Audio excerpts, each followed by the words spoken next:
تو بھائی بتانے کی بات یہ ہے، حضرت امیر معاویہ رضی اللہ تعالی عنہ کے بارے میں جو خرافات امت کے اندر پھیلائی جا رہی ہے، اس محرم کے حوالے سے، اس عاشورہ کے دن کے حوالے سے، حضرت معاویہ رضی اللہ تعالیٰ عنہ کاتب وحی ہے، حضرت معاویہ رضی اللہ تعالیٰ عنہ صحابی رسول ہے، اور رسول اللہ صلی اللہ علیہ وسلم کا پیغام آپ کو سناتا ہوں۔ اللہ کے حبیب صلی اللہ علیہ وسلم کہہ رہے ہیں، اے لوگوں، میرے صحابہ کے بارے میں اللہ تعالیٰ سے ڈرا کرو، میرے صحابہ کے بارے میں اللہ تعالیٰ سے خوف میں رہا کرو، ان سے بغض مت کرو، ان سے عداوت مت رکھو، ان سے دشمنی مت کرو۔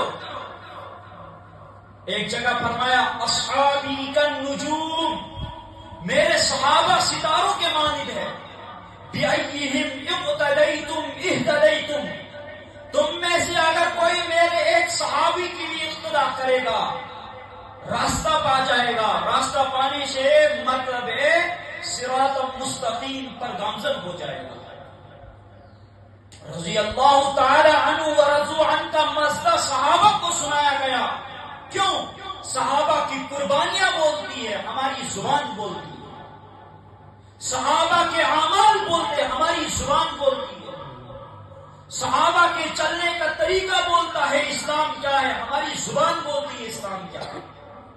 زبان کے سے بولنے میں اور عملاً کسی چیز کو صحیح کر کے دکھانے میں زمین اور آسمان کا فرق ہوتا ہے۔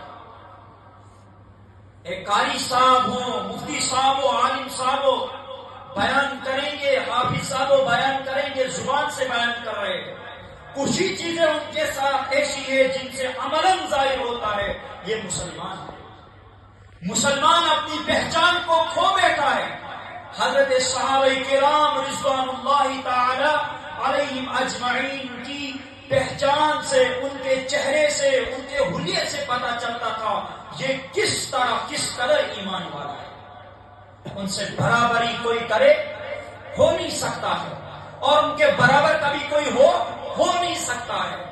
رسول اللہ صلی اللہ علیہ وسلم نے فرمایا میرے صحابہ کے بارے میں اللہ تعالیٰ سے ڈرا کرو لوگوں، جو صحابہ سے بغض کرتا ہے گویا کہ اس نے میرے ساتھ بغض کیا، اور جو نبی کے ساتھ بغض کرتا ہے گویا کہ اس نے اللہ کے ساتھ بغض کیا۔ جو اللہ سے بغض کرے گا اللہ اس کو کبھی نہیں چھوڑے گا۔ میرے صحابہ کے بارے میں دشمنی کرنے سے بچو۔ تم صحابہ سے دشمنی کر رہے ہو گویا کہ نبی سے دشمنی کر رہے ہو، اور نبی سے جو دشمنی کرے گا گویا کہ اللہ سے دشمنی کر رہا ہے۔ جو اللہ سے دشمنی کرے گا وہ کہاں بچ پائے گا، اس کا انجام کیا ہوگا بہتر اللہ تعالیٰ ہی جانتے ہیں۔ قرآن مقدس کے اندر ایک آیت ہے سورہ بقرہ کے اندر، اللہ سبحانہ وتعالیٰ ارشاد فرماتے ہیں أَتَأْمُرُونَ النَّاسَ بِالْبِرِّ وَالتَّقْوَى وَتَنْسَوْنَ أَنفُسَكُمْ وَأَنْتُمْ تَتْلُونَ الْكِتَابَ أَفَلَا تَعْقِلُونَ۔ اللہ تعالیٰ ارشاد فرماتے ہیں لوگوں، تم تو دوسروں کو کہتے ہو نیکی کرو، یہ کرو، وہ کرو، خود کے بارے میں تم نے کبھی فکر کیوں نہیں کی؟ خود کے بارے میں تم نے کیوں نہیں سوچا؟ جبکہ تمہیں یہ سب باتیں پتہ ہے کہ حق کیا ہے، باطل کیا ہے، صحیح کیا ہے، غلط کیا ہے، اس کے باوجود تم وہ سب کام کرتے ہو جو شریعت کے خلاف ہے۔ لوگوں کو کہتے ہو یہ سنت ہے، یہ فرض ہے، یہ واجب ہے، اور یہ نفل ہے، یہ مستحب ہے۔ اپنے بارے میں بھی دیکھا کرو، کسی پر تنقید کرنے سے پہلے تھوڑا سا اپنے گریبان کا ایک بٹن کھول کے اپنے اندر دیکھنا چاہیے، اپنی ساری حقیقت سامنے آ جائے۔ کیا مجھے شیخ پورا یاد نہیں آ رہا، وہ کہتے تھے ڈال کے پردہ اپنی برائیوں پہ، سبھی لوگ کہہ رہے ہیں زمانہ خراب،